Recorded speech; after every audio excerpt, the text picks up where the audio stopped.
कैसे हैं आप सभी? आई होप कि आप सभी बढ़िया, मस्त, स्वस्थ और तंदुरुस्त होंगे। आज हम लोग पॉलिटी का एक बहुत ही महत्वपूर्ण इम्पोर्टेंट टॉपिक को कवर करने वाले हैं। इसमें हम लोग ईस्ट इंडिया कंपनी और ब्रिटिश एम्पायर के द्वारा लाए गए सभी रूल्स जो थे, उसको हम लोग पढ़ेंगे। इससे ये इंडिया के लिए सबसे महत्वपूर्ण टॉपिक में से एक हो गया है पॉलिटी में। मतलब पिछले 3-4 वर्ष से हमेशा इससे क्वेश्चन आ रहे हैं। तो एक वो छोटा-सा टॉपिक उतना बड़ा टॉपिक नहीं है, तो उसको पढ़ लेना चाहिए, छोड़ना तो बिल्कुल नहीं चाहिए। तो चलिए एक बार स्टार्ट करते हैं। इसमें ओवरव्यू मेरा ये नोट्स है मेरा, आप देखना और अगर आप वीडियो देखोगे तो बताना कैसा लगा नोट्स। इसमें पहला हम लोग देखना नहीं है बस बैटल ऑफ प्लासी और बैटल ऑफ बक्सर फिर ट्रीटी ऑफ इलाहाबाद ये इसी का पार्ट था, ठीक है ना? हिस्ट्री का ये टॉपिक जो है मतलब कि बैटल ऑफ प्लासी के बाद से बैटल ऑफ वहाँ अंग्रेज़ों की नींव और मजबूत हो गई और माना जाता है कि बैटल ऑफ बक्सर के बाद से अंग्रेज पूरी तरह से इंडिया पे स्थापित हो गए, स्थापित कर लिए, अधिकार कर लिए और जो बैटल की समाप्ति हुई 1765 में 1765 में battle of treaty of Allahabad के थ्रू हुआ, ठीक है? इसमें यहीं से यहाँ पे अंग्रेज़ों को जो चीज़ चाहिए थी वो मिलना स्टार्ट हो गई थी, ध्यान रखना, ठीक है? इसमें बट ट्रीटी ऑफ इलाहाबाद में ईस्ट इंडिया कंपनी को बिहार, बंगाल और उड़ीसा का दीवानी राइट दे दिया गया था। दीवानी अधिकार, दीवानी जितना भी काम होगा वो सारा अधिकार दे दिया गया था। और दूसरा इसमें अब आगे बात ये सबसे इम्पोर्टेंट यहीं से हमेशा क्वेश्चन्स आते रहते हैं, ठीक है? तो हम पहले चीज़ें उतनी बड़ी नहीं है लेकिन हम इसे 2 पार्ट में बाँट के पढ़ेंगे टाइम के अकॉर्डिंग, ठीक है? पहला फ़ेज़ 1 दूसरा फ़ेज़ 2। फ़ेज़ 1 में हम लोग रेगुलेटिंग एक्ट और पिट्स इंडिया एक्ट और इस यहाँ सब चार्टर्ड एक्ट ही हैं। तो आपको टाइमलाइन याद रखने हैं, टाइमलाइन से उतना अभी तक क्वेश्चन आए नहीं हैं, लेकिन हाँ, टाइमलाइन आपको ध्यान रखना है कब-कब आए हैं। अगर बात क याद करने के लिए बताया जाए तो सारे 20 साल के बाद से ही आएँगे, देखें तो 17, 19, 93, 18, 13 तो 20 साल के बाद ही आएँगे। और फ़ेज़ 2 में हम लोग चले देखेंगे, यहाँ पे भारत के शासन मतलब यहाँ फ़ेज़ 2 में एक्चुअली हुआ क्या था ब्रिटिश क्राउन का रूल हो गया था। ठीक है ना? ब्रिटिश क्राउन का रूल हो गया था यहाँ पे। ये आईवीसी को रेगुलेट करके ब्रिटिश क्राउन यहाँ पे भी क्राउन का ही मर्ज़ी चलता था लेकिन यहाँ पे डायरेक्टली नहीं चलता था। यहाँ आईवीसी के थ्रू चलता था east India company sorry east EIC sorry तो इंडस वैली सिविलाइज़ेशन में लिखते हैं सॉरी। तो ईस्ट इंडिया कंपनी के थ्रू चलता था। तो चलिए आप बता दें हम यहाँ पे याद करने की आपको ये सब ज़रूरी नहीं है। नीचे अब चीज़ें आएँगी आपको वहाँ से पढ़ना है और यहाँ पे गवर्नमेंट ऑफ इंडिया एक्ट मिलेगा, ठीक है? तो चलिए चलते हैं हम लोग नीचे और इम्पोर्टेंट यहाँ से हो जाता है आपको जीके के लिए इम्पोर्टेंट हो जाएगा first governor general of Bengal और आगे हम लोग देखेंगे गवर्नर जनरल ऑफ बंगाल क्या है? ये क्या भला है भाई एक ही नाम में थोड़ा-थोड़ा ऐड करके चेंज करके आते गया। ये चीज़ें हम लोग जानेंगे, ठीक है? तो बस यहाँ से पॉइंट के रूप में हम लोग याद रखेंगे first governor general of Bengal Clive, first governor general of first governor of Bengal Lord Clive, first governor general of Bengal Lord Warren Hasting and first governor general of India is Lord William Bentinck, ठीक है? First viceroy of India ये आपको बाद में मिलेंगे, ठीक है ना? 1858 में बनाया गया इसको। तो first viceroy of India Lord Cannings. चलिए, तो सबसे पहले रेगुलेटिंग एक्ट जैसा बताया मैंने पढ़ेंगे हम लोग। पहले रेगुलेटिंग एक्ट 1773 टाइमलाइन याद रखना ताकि चीज़ें याद करने में ईज़ी होगी। क्योंकि पूछा जाएगा यही सबसे इम्पोर्टेंट रहेंगे पॉइंट्स जहाँ आपसे पूछे जाएँगे कि किस एक्ट के थ्रू क्या लाया गया है। तो ये चीज़ें ध्यान रखनी है, ठीक है? सबसे इम्पोर्टेंट मतलब चीज़ें हैं।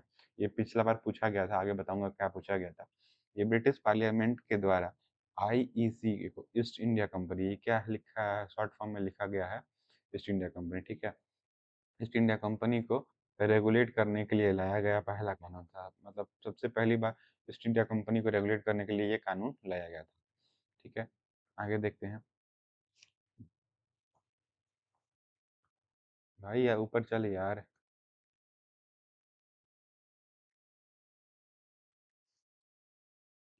वहां से तो नहीं हो रहा, लेकिन चलो देखते हैं।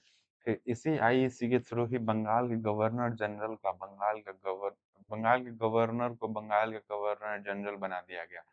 ध्यान रखना, पहले बंगाल के गवर्नर हुआ करते थे बंग और अंग्रेजों के टाइम पे, इंग्लिश के टाइम पे बंगाल, मद्रास एंड बॉम्बे, तीन सबसे बड़े जग प्लेसेस थे। ठीक है, तो यहाँ पे तीनों जगह पे गवर्नर हुआ करते थे।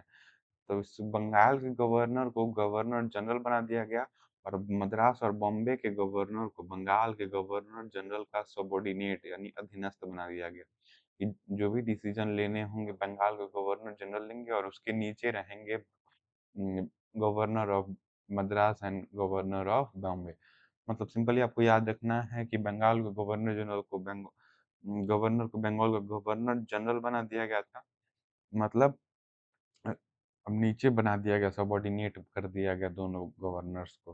फिर बंगाल के गवर्नर जनरल को सहायता प्रदान करनी है। अब भाई इनके पास एक पावर आ गई है, तो शायद इनको हेल्प भी चाहिए होगी डिसीजंस लेने लेने के लिए। तो एक 4 मेंबर की एक परिषद बनाई गई थी। ठीक है, 4 मेंबर की परिषद, याद रखना है कहाँ क्या हुआ है, कब हुआ है। परिषद का गठन किया गया था। गवर्नर जनरल को रूल और रेगुलेशन का अधिकार दिया गया कि अब रूल आप कर सकते हैं, रेगुलेट कर सकते हैं। फिर गवर्नर जनरल बंगाल को निर्णायक मत का अधिकार दिया गया।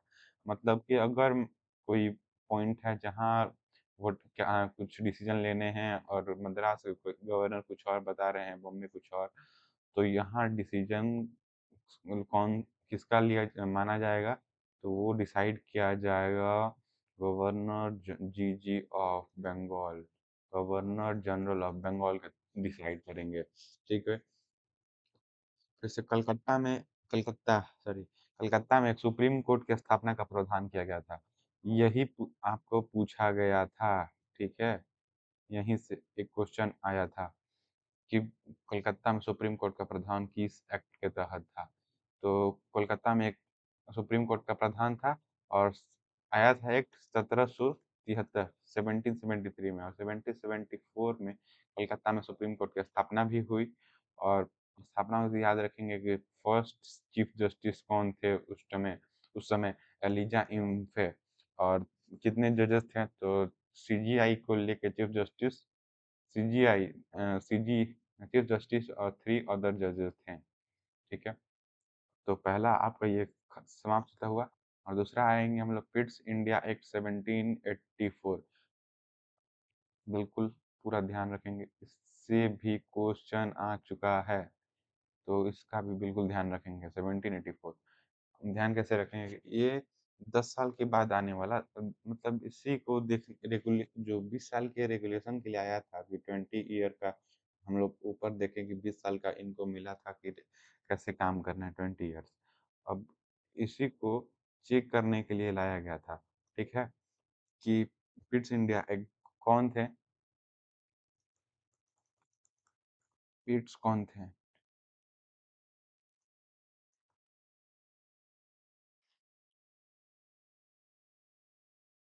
सेक्रेटरी थे उस समय पे। ठीक है, तो भारत में आईवीसी के क्षेत्र को भारत का ब्रिटिश क्षेत्र कहा गया। भारत में ब्रिटिश क्षेत्र, भारत के में जो ब्रिटिश क्षेत्र आईसी ने जिस क्षेत्र में एक्वायर किया था उसको ब्रिटिश क्षेत्र बताया गया। और फिर से governor general of Bengal council में सदस्यों की संख्या 4। आपको याद होगा कि 4 सदस्य थे जो गवर्नर जनरल की काउंसिल में, तो 4 से घटाकर 3 कर दी गई। ठीक है, याद रहेगा। ओके, फिर इसी के तहत आईईसी ईस्ट इंडिया कंपनी के पॉलिटिकल और कमर्शियल फंक्शन को अलग कर दिया गया। राजनीतिक और वाणिज्य व्यापारिक के काम को, जो व्यापार था व्यापार उसको अलग कर दिया गया। पॉलिटिकल फंक्शन के लिए आपको बनाया गया बोर्ड ऑफ कंट्रोल। रिसेंट में हाल ही में इससे क्वेश्चन आया है, रहे। बोर्ड ऑफ कंट्रोल बनाया गया, इसमें 6 मेंबर थे। नियुक्त कौन करेगा इसकी नियुक्ति? British crown. और कमर्शियल फंक्शन के लिए कोर्ट ऑफ डायरेक्टर्स बनाया गया, कोर्ट ऑफ डायरेक्टर्स। इसकी नियुक्ति कौन करेगा? आईसी खुद करेगा, under the board of function. Board of function के अंडर ही काम करेगा। और 24 मेंबर्स इसमें थे। मेंबर्स याद रखने हैं कितने मेंबर्स थे। इसमें चेंजेस आते रहेंगे लेकिन ध्यान रखने हैं, तभी आपको अच्छा लगेगा, ऐसा कि रिवाइज मैंने कर रखे हैं। तो इसकी नियुक्ति कौन करेगा? आईसी। अंडर किसके? अंडर किसके? तो बोर्ड ऑफ कंट्रोल के। फिर आएगा बस छोटा सा एक्ट 20 साल के बाद, 1773 में एक आया था। और फिर आफ्टर 20 ईयर्स, 1793 में, आफ्टर 20 ईयर्स आपका एक और एक्ट आएगा। आईसी के रूल को अगले 20 साल तक बढ़ा दिया गया, मतलब और आगे 20 साल तक इसको एक्सटेंड कर दिया गया था। फिर आईसी को हर साल 5 लाख रुपए ब्रिटिश क्राउन को देने होंगे, यानी ब्रिटिश गवर्नमेंट को देने होंगे।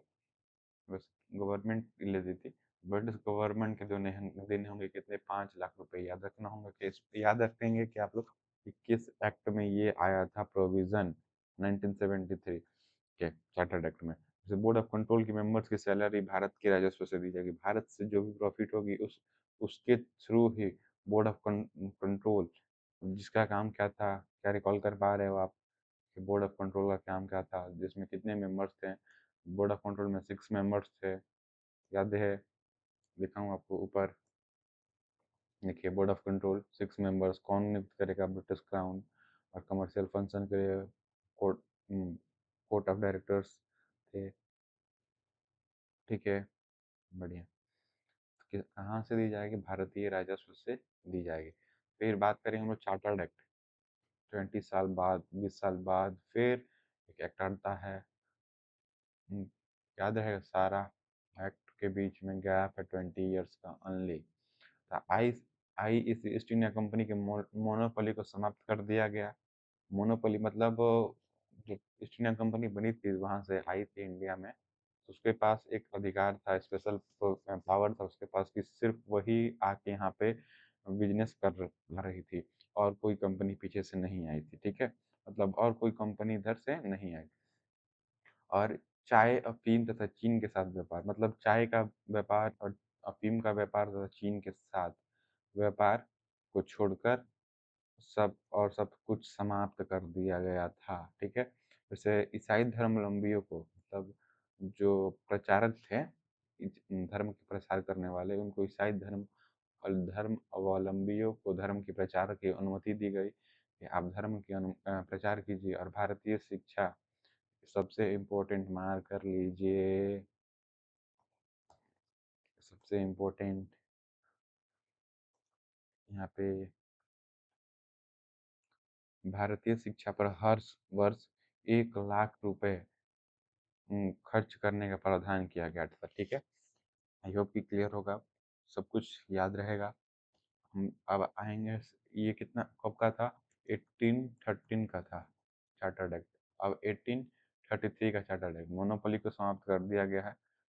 और इसी के अंदर गवर्नर जनरल ऑफ बंगाल जो थे बने थे, कब बने थे आपको याद होगा आई थिंक?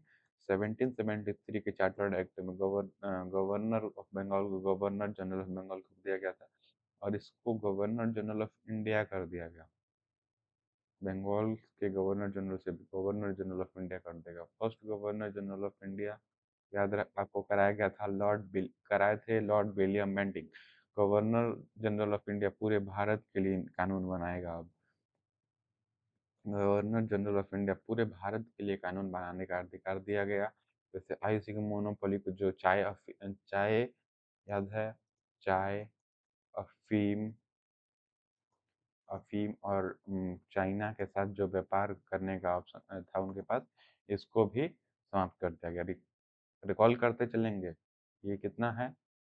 18 सॉरी, कौन सा इसमें, ये कौन सा है आपको याद करें? 1833, वो कौन सा था?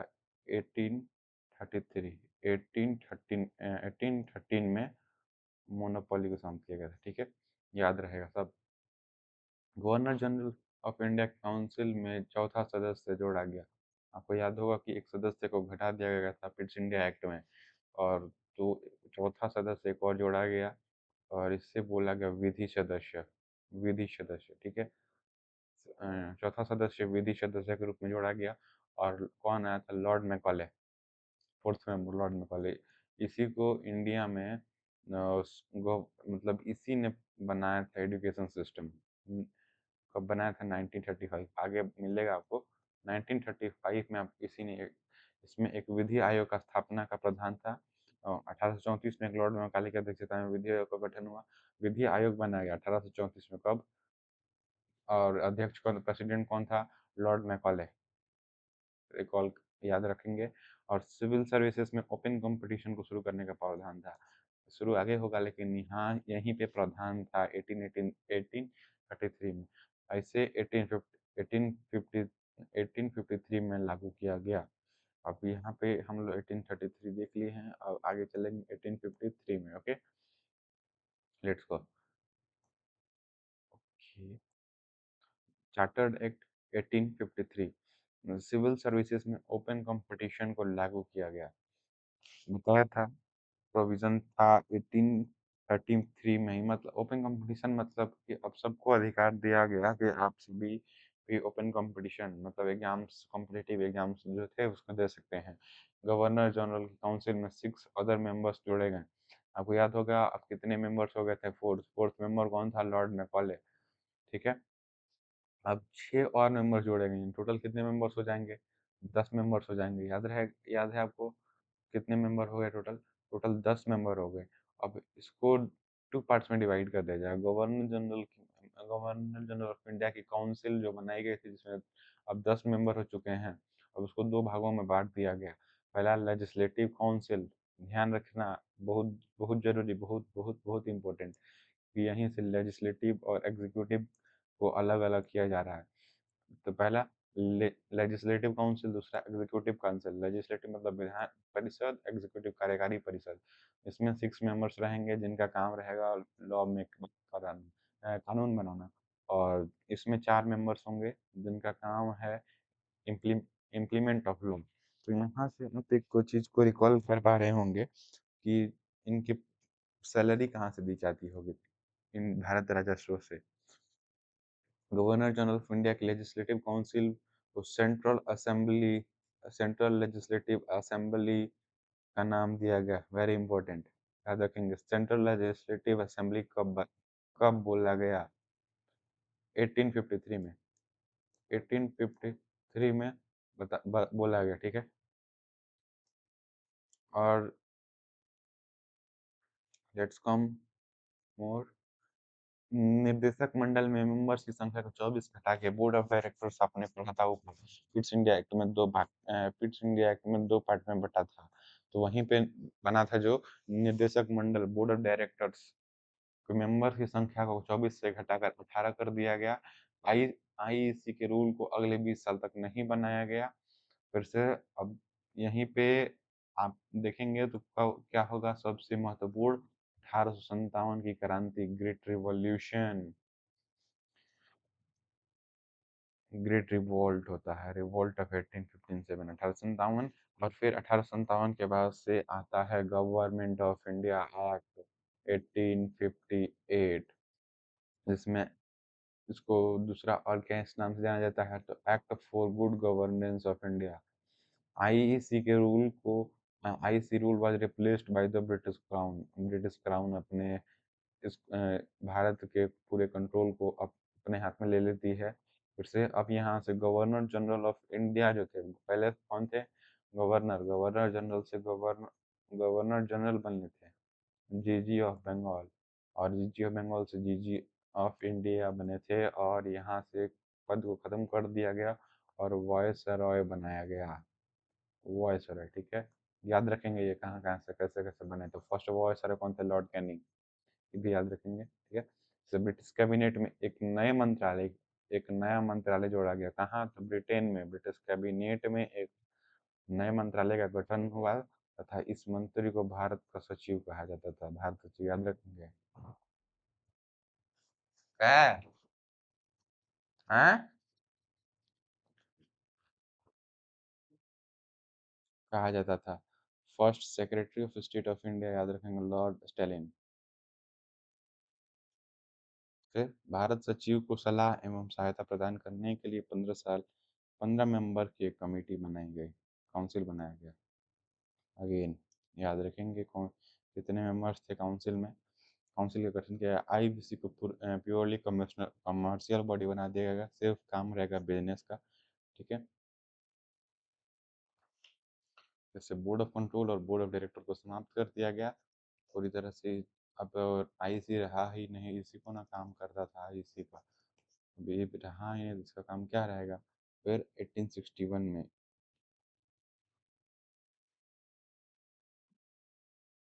फिर से इंडियन काउंसिल एक्ट 1861 आया। वायसराय की एग्जीक्यूटिव काउंसिल में मेंबर्स की संख्या को 4 से 5 की गई। तो याद होगा कि दो पार्ट में बट गई थी वायसराय की काउंसिल, जिसमें 4 से 5 मेंबर कर दिया गया। वायसराय की लेजिस्लेटिव काउंसिल में 3 इंडियन को नॉमिनेट किया गया, और उस समय लॉर्ड वायसराय कौन था, लॉर्ड कैनिंग। 3 इंडियंस को नॉमिनेट किया गया, याद रखेंगे कौन था, Raja of Banaras, Raja of Patiala and sir Dinkar Rao, ये व्यक्ति थे पहले। ठीक है, और ये दोनों राजा ऑफ पटियाला एंड बनारस के राजा थे। 3 प्रांतों में विधान परिषद का गठन हो किया गया, मतलब Bengal, Punjab and North East Frontier Province, उत्तर पश्चिमी सीमांत प्रांत, जिसमें उत्तर प्रदेश, यूपी और प्लस बिहार का रीजन आता था। ठीक है, इसमें पोर्टफोलियो सिस्टम को इंट्रोड्यूस किया गया था, याद रखेंगे पोर्टफोलियो सिस्टम को इंट्रोड्यूस किया गया था 1861 में, याद रखेंगे पोर्टफोलियो सिस्टम। ठीक है, इंट्रोड्यूस किया गया। वॉयसराय को ऑर्डिनेंस पावर दिया गया। वॉयसराय अब अध्यादेश, मान लीजिए वॉयसराय अध्यादेश का मतलब आपको हो गया कि जैसे एग्जीक्यूटिव लेजिस्लेटिव काउंसिल है, लेजिस्लेटिव काउंसिल बनाया गया, जिसमें कितने मेंबर्स थे, 5 मेंबर्स। पहले 4 थे, पहले 4 थे, 4 से तो भाई क्या हो रहा है, 4 से एक और 5 कर दिया गया था, जिसमें से 3 क्या थे, इंडियन थे, और 3 इंडियन को नॉमिनेट किया गया था। उसमें से कौन कौन थे, राजा बनारस, राजा पटियाला, सरदिन का। तो अगर ये ऑर्डिनेंस अगर ये काम नहीं कर रहे होंगे तब क्या करेंगे, ऑर्डिनेंस आगे पढ़ेंगे, हमारे प्रेसिडेंट के पास भी ऑर्डिनेंस पावर होता है। फिर 1892 इंडिया काउंसिल एक्ट 1892 आता है। ठीक है, वॉयसराय की लेजिस्लेटिव काउंसिल मेंबर की संख्या को बढ़ाकर 16 कर दिया गया। टोटल मेंबर्स कितने थे, 5, अब बढ़ा के कितने कर दिया गया, 16। आपको याद रहना चाहिए, रिकॉल रहना चाहिए। Board of directors and board of control खत्म हो चुका है, कब खत्म हुआ, तो आईईसीजे से रूल खत्म हो गया है, आईईसी ईस्ट इंडिया कंपनी का रूल खत्म हो गया है, उसी टाइम पर बोर्ड ऑफ डायरेक्टर्स और बोर्ड ऑफ कंट्रोल को भी खत्म कर दिया गया है। जैसे वॉयसराय की लेजिस्लेटिव काउंसिल के मेंबर्स के लिए इनडायरेक्ट इलेक्शन का शुरुआत हुआ। बहुत important point, indirect election start हो चुका था यहाँ से। ठीक है, इनडायरेक्ट इलेक्शन का स्टार्टिंग हो चुका है यहाँ से, बिल्कुल ध्यान रखेंगे। कब, India council act 1982, India council act 1892 से। फिर से थोड़ा सा ऊपर चले जाओ यार।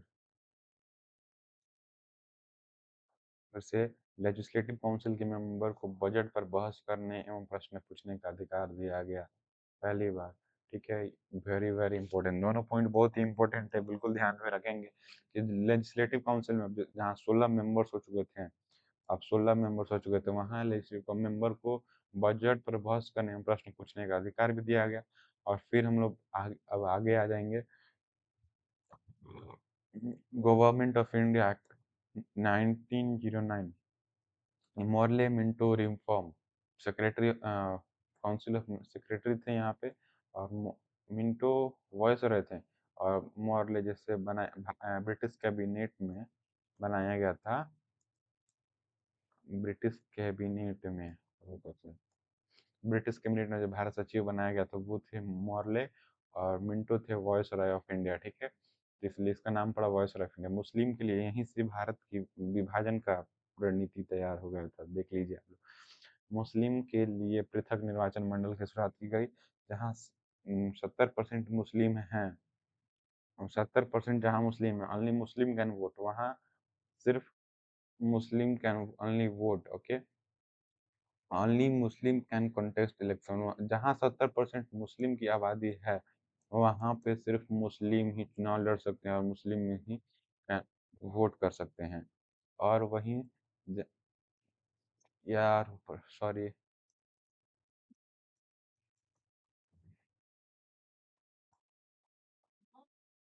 हम्म, तो जहाँ पे 70% हिंदू होंगे, वहाँ बोथ हिंदू और Muslim can vote and both can contest election. मतलब सिंपल, जहाँ मुस्लिम है वहाँ सिर्फ मुस्लिम का अधिकार होगा, और जहाँ मुस्लिम दोनों हैं, हिंदू सिर्फ हैं 70%, वहाँ पर दोनों का अधिकार होगा। फिर father of communal election system, electoral system, मतलब सांप्रदायिक, इनको ही कहा जाता है सांप्रदायिक जनक, सांप्रदायिक, father of communal Lord Minto, याद रखेंगे आप लोग। यही धर्म के नाम पे बंटना स्टार्ट किए थे। तो सर, वॉइस एक लेजिस्लेटिव काउंसिल को सदस्यों की संख्या 16 से बढ़ाकर 60 कर दी गई। अब मेंबर्स कितने हो गए थे? टोटल 60। ओके, बैटरी कम हो चुका है लैपटॉप की, कोई बात नहीं, लेकिन बहुत जल्दी कंप्लीट करना चाहेंगे, 4 मिनट है अपने। फिर से सेंट्रल लेजिस्लेटिव असेंबली का नाम बदलकर imperial imperial legislative assembly, central legislative assembly recall करेंगे आप इसको, सेंट्रल लेजिस्लेटिव असेंबली कब बनाया गया था? इसको फिर इम्पेरियल लेजिस्लेटिव असेंबली कर दिया गया। फिर से वॉइस रॉय की एग्जीक्यूटिव एग्जीक्यूटिव काउंसिल में पहली बार एक इंडियन को नॉमिनेट किया गया। वॉइस रॉय की एग्जीक्यूटिव काउंसिल में, ठीक है,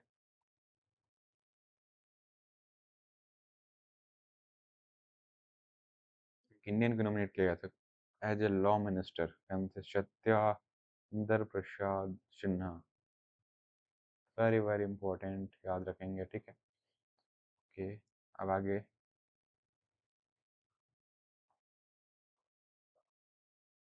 उससे पहली बार डायरेक्ट इलेक्शन की शुरुआत हुई, वहाँ पे इनडायरेक्ट इलेक्शन हुआ था। तो मैंने देखा था वहाँ पे इनडायरेक्ट इलेक्शन कब, रिकॉल करेंगे आप लोग, कब इनडायरेक्ट इलेक्शन स्टार्ट हुआ था? पहली बार डायरेक्ट इलेक्शन, किसको किसको वोट करने का राइट मिला? तो टैक्स, जो सबसे ज़्यादा टैक्स देता है, मतलब जो टैक्स देते हैं उनको, जो एडुकेशन है, एडुकेटेड हैं जो वो, जिनके पास सबसे ज़्यादा, मतलब जिनके पास प्रॉपर्टी है वो। ओके, याद रखेंगे कि किस बेसिस पे पहला डायरेक्ट इलेक्शन हुआ था इंडिया में और कब। फिर से भारत सचिव के परिषद में 2 भारतीय को मनोनीत किया गया, इंडियन सिक्योरिटी के, सोचिए, इंडियन सेक्रेटरी के काउंसिल में। भारत जो ब्रिटेन में हुआ करती थी, वहाँ पे केशी गुप्ता और सैयद हुसैन बिलग्रामी, सैयद हुसैन बिलग्रामी, दो को नॉमिनेट किया गया। फिर आगे हम लोग आएंगे गवर्नमेंट ऑफ, सॉरी, तो क्या हो गया यार, गवर्नमेंट ऑफ इंडिया एक्ट 1919। हमको लगता है बैटरी कम है, उस वजह से ऐसा हो गया है। तो फिर यहाँ पे, मोन्टेक कौन होंगे? Secretary of India, secretary. और जेम्स फोर्ड कौन होंगे? वॉयसराय, याद रखेंगे वॉयसराय। सेंट्रल सेंटर में द्विसदनात्मक की शुरुआत हुई, बहुत बहुत important. By cameral legislate, by cameral कब स्टार्ट हुआ था? तो याद रखेंगे, प्रांतों में द्वैध शासन की शुरुआत हुई। मतलब द्वैध शासन मतलब शक्ति दो तरह की विभाजन कर दिया गया, जिसमें कुछ शक्तियाँ हस्तांतरित मतलब खुद के पास रहेगी, और कुछ अम, मतलब दे दिया गया राजाओं को। यहाँ पे कौन था भाई द्वैध शासन का? तो लियोनेल कार्टिक्स निर्माता थे, तो याद रखेंगे ये भी। आरक्षित शक्ति कौन कौन सी थी? तो वित्त, राजस्व, सिंचाई, रक्षा, ये सब थी। हस्तांतरित कौन सी कर दी गई? कृषि, शिक्षा एवं स्वास्थ्य, ये सब वो नहीं रखना चाहते थे, इसमें पैसा वैसा नहीं था, इसलिए उसको स्थानांतरित कर दिया गया। जैसे सांप्रदायिक निर्वाचन व्यवस्था को ईसाई, सिख तथा आंग्ल भारतीय पर लागू किया, जो सांप्रदायिक कम्युनल हम लोग पढ़े, इलेक्शन पढ़े थे। पर महिलाओं को पहली बार मतदान का अधिकार दिया गया, वेरी वेरी इंपॉर्टेंट, याद रखेंगे। महिलाओं को पहली बार मतदान का अधिकार दिया गया।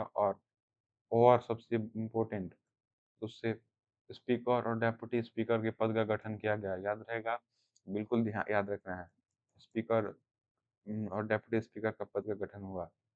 फिर आता है गवर्नमेंट ऑफ इंडिया एक्ट 1935। इसको मेन सोर्स ऑफ और इंडियन कॉन्स्टिट्यूशन बोला जाता है, ब्लू प्रिंट ऑफ कॉन्स्टिट्यूशन। द्वैध शासन को प्रांतों में जो बाई कैमरल था उसको समाप्त कर दिया, प्रांतों में समाप्त कर दिया गया तथा सेंटर में इंट्रोड्यूस किया गया, प्रांतों में वहाँ लाया गया था।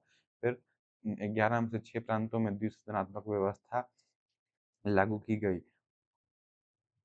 द्विसदनात्मक आज भी 6 प्रांतों में द्विसदनात्मक है, याद रखेंगे, आगे हम लोग पढ़ेंगे द्विसदनात्मक कहाँ कहाँ। पहला संयुक्त प्रांत, बिहार, असम, बंगाल, मद्रास एंड बॉम्बे, यही रखेंगे। पहले कहाँ कहाँ सें, सेंटर में समाप्त कर दिया गया था, इसमें सेंटर में इंट्रोड्यूस किया गया व्यवस्था। ये वाले पॉइंट को थोड़ा ध्यान से पढ़ेंगे हम लोग, ठीक है ना, वीडियो को रोक के उस टाइम पे। आगे इसमें एक संघीय न्यायालय की स्थापना का प्रावधान था। संघीय न्यायालय मतलब सेंट्रल लेवल पर एक न्यायालय की स्थापना का प्रावधान था। 1937 में कलकत्ता में एक संघीय न्यायालय की स्थापना हुई। अब सेकेंड मतलब पूछ चुका गया है तो हो सकता है कि इस बार पूछा जाए, ठीक है, याद रखेंगे। केंद्र और प्रांतों के बीच विधायी विषयों को बंटवारा किया गया। इससे अखिल भारतीय संघ की स्थापना की गई, UP Akhil Bharatiya union public commission. RBI का स्थापना का प्रावधान था, 1935 में आरबीआई का स्थापना भी हुआ, ठीक है। Akhil Bharatiya, thank you.